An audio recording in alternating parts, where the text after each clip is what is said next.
Olá, tudo bem? Eu sou Renato Raiol e talvez você não me conheça. Eu sou fundador da Quant, um gabinete que começou como empresa de construção e que hoje está vocacionado a ajudar outros construtores de light steel frame a obter uma maior economia de tempo e de dinheiro em suas obras.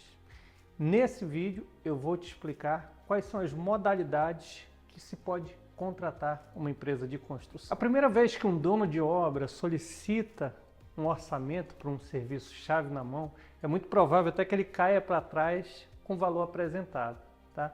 Por quê? Muitas vezes você já conhece um valor isolado, por exemplo, 1 m² no sistema ETICS, você sabe quanto que é cobrado pela instalação de uma porta interna, tá?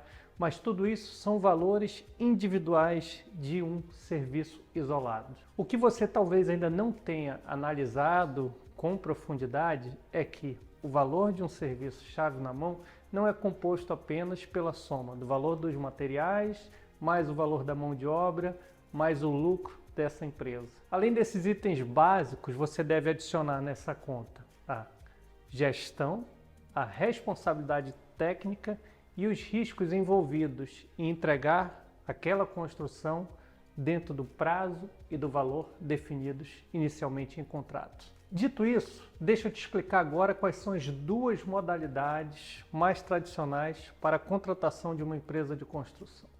A primeira, que eu já te falei, é o serviço chave na mão, e a segunda é o contrato por administração. Ao contratar um serviço chave na mão, você está contratando todos esses itens que eu falei agora há pouco, ou seja, vai ser responsabilidade do construtor te entregar a obra no prazo e no valor acertado em contrato. Como o construtor está assumindo sozinho todos esses riscos, é óbvio que ele vai colocar ali uma gordura para pagar todos os imprevistos que ocorrerem durante o período de obra. Um exemplo simples que eu posso te dar aqui é o seguinte: imagina que uma construção ficou paralisada por uma semana devido a chuvas ou mesmo a falta de material.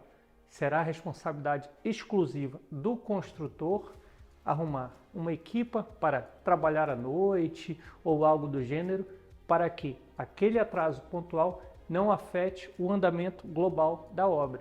E todos os custos inerentes a essa equipa que vai trabalhar à noite vão sair diretamente do bolso do construtor, sem que ele possa cobrar isso ao cliente final.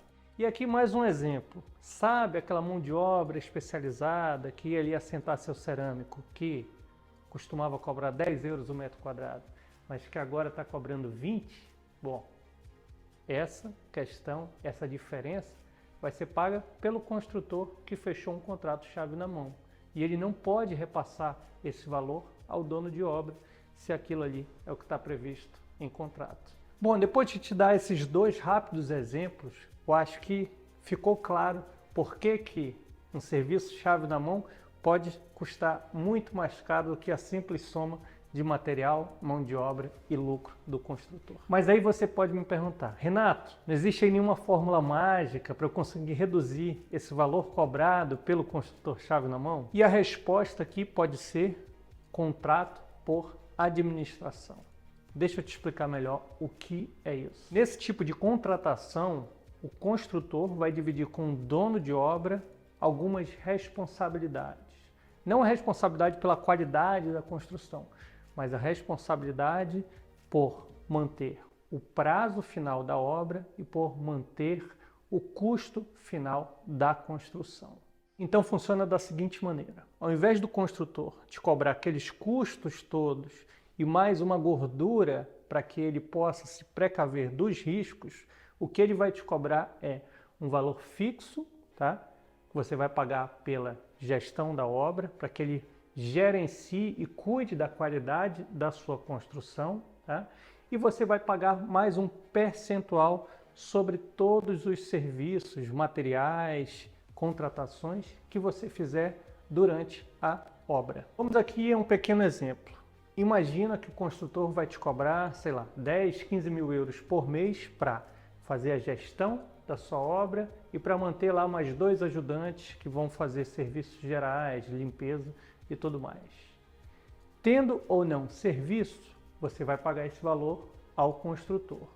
Mas o que ele vai receber além disso é um percentual, vamos imaginar 20% sobre todo material ou mão de obra que você contratar para aquela construção. Note aqui que o valor que ele vai te cobrar vai ser inferior a uma construção chave na mão.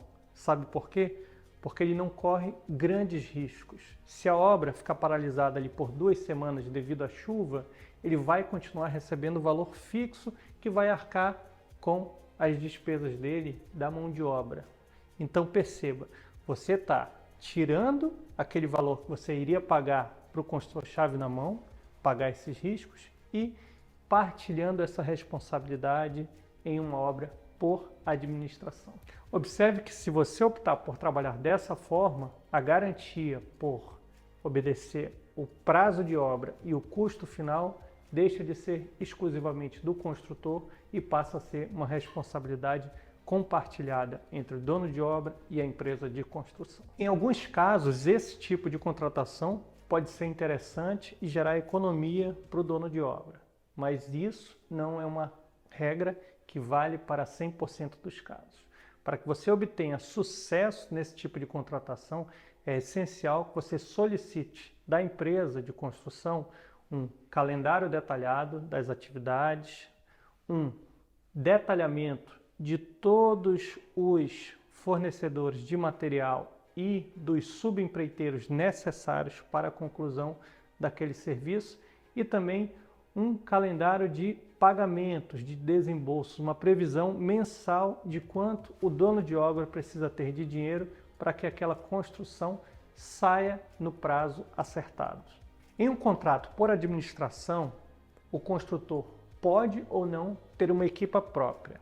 Notem aqui o seguinte: se o construtor for apenas o profissional que vai fazer a gestão da obra, mas que todas as equipas serão de subempreiteiros, você vai ter a seguinte situação: o custo fixo você vai pagar para ele todo mês vai ser mais pequeno, tá?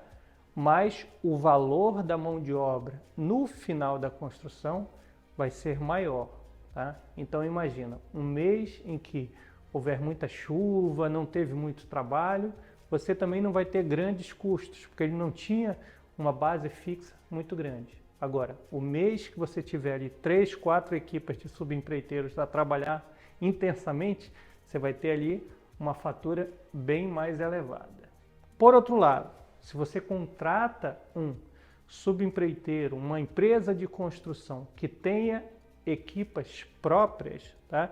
Nesse caso, você vai ter uma fatura fixa todo mês mais alta, mas os meses em que aquilo ali correr bem, a fatura não vai disparar devido a preços exorbitantes de subempreiteiros.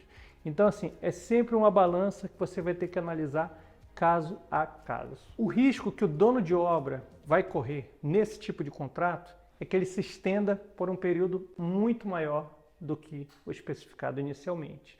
Ou seja, como o construtor não tem um compromisso em terminar aquela obra num prazo específico, corre-se o risco de aquela obra ir andando tão devagar que depois ela se estenda e os custos fixos mensais acabem aumentando, encarecendo o valor final da obra. Por esse motivo, apesar de não haver uma data exata para a conclusão da obra, porque a responsabilidade disso está partilhada entre o dono de obra e o construtor, é sempre bom constar no contrato uma data máxima, tá?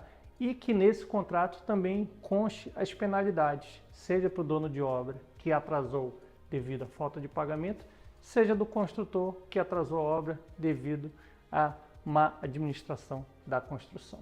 E para que você não seja enganado em qualquer uma das duas modalidades de contratação, é essencial contar com um bom fiscal de obra. E esse tema nós já falamos alguns vídeos atrás aqui nessa série. E depois dessa explicação toda, eu acho que ficou até mais claro de você perceber por que uma obra pronta custa tão caro.